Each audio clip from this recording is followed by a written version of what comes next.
Families of European origin looked different from Native American families, and family forms varied between and among different colonies. The theocratic communities created by early Puritans deeply influenced the shape of families in New England. There, religious dogma insisted that women lacked reason and, therefore, a direct line to God or to God's voice.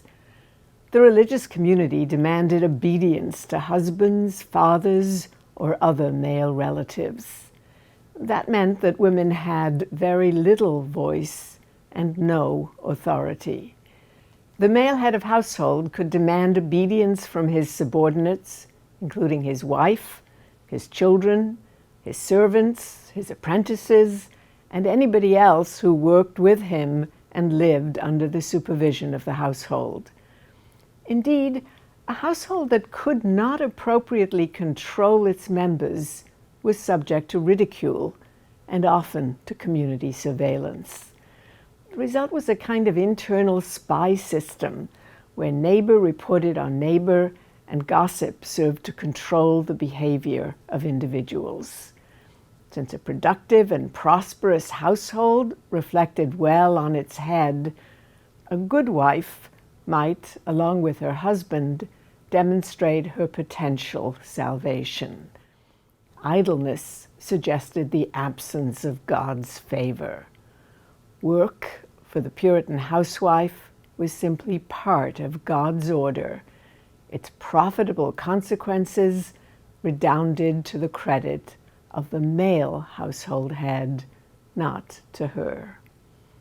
In the middle colonies, farmers' wives, and remember that most of the population was still agrarian, worked beside their husbands, raising and harvesting grain for food and flax for making linen. Families tended to live in individual units where women took charge of the dairy, milking cows, making butter and cheese, and growing all of the family's vegetables. In addition to cooking and preserving food, they spun and wove fabric and manufactured household products like shirts and sheets, candles and soaps. What they could not use in their own households, they traded with neighbors. Landless, unmarried women were in rough shape. Without male support of their own, they generally made their lives within the households of others, perhaps with a sister or brother.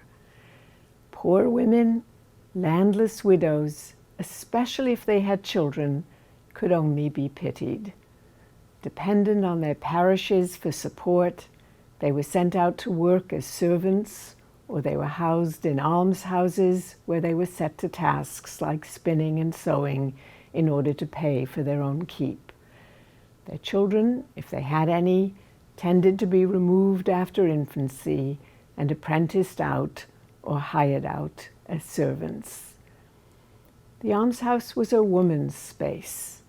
In colonial Pennsylvania, 2/3 of the residents of almshouses were women. Yet for some women, custom provided opportunity. New York's Dutch women might work outside the household as traders and as merchants.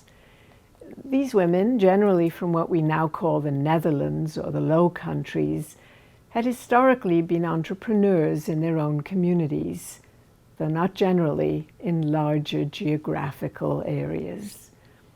In the European context, they had brought income to their families and prosperity to their communities. When they migrated to the Americas, however, they discovered that their trading power was constrained by sparse populations and limited communications. Although we have some good examples of women who made profits through their trading abilities, for the most part, women in the middle colonies could not reproduce the kinds of contacts they had had in their more urbanized homelands. Instead, they quickly adopted what we would now call traditional family roles. That is, roles in which they were subservient economically to their partners. In the Quaker communities in Pennsylvania, women exercised religious leadership, which enabled them to influence the faith of their communities. In that respect, the role of Quaker women reflected that of Native American women, but married women rarely played economic roles outside their households. In Quaker families, economic resources belonged to the husband, and even inheritance did not provide married women with independence.